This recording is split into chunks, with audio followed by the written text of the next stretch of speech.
हज़रत नूह अलैहिस्सलाम की कहानी इंसानी तारीख़ की एक बहुत ही अजीम और सबक आमोज़ कहानी है। यहाँ इसका खुलासा पेश है। हज़रत नूह अलैहिस्सलाम और तूफ़ान का किस्सा।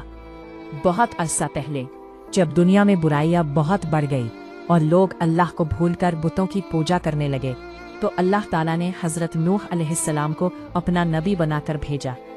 आपने 950 साल तक लोगों को सीधे रास्ते की दावत दी, लेकिन चंद गरीब और नेक लोगों के अलावा किसी ने आपकी बात ना मानी।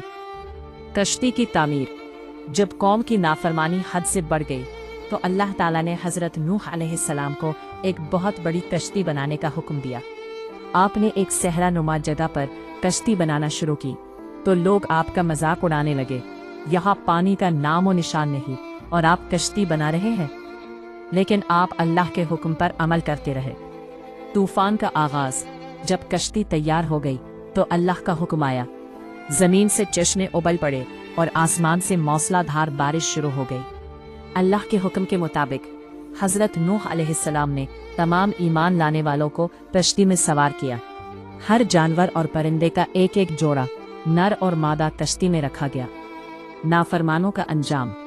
पानी इतना ज्यादा हो गया कि बड़े बड़े पहाड़ भी डूब गए।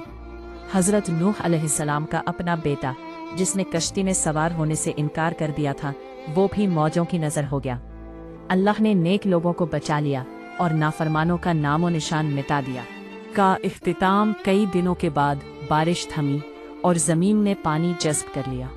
हज़रत नूह अलैहिस्सलाम की कश्ती जोदी पहाड़ पर जाकर ठहरी। जब जमीन खुश्क हो गई, तो तमाम इंसान और जानवर बाहर आए और एक नई दुनिया का आगाज हुआ। सबक।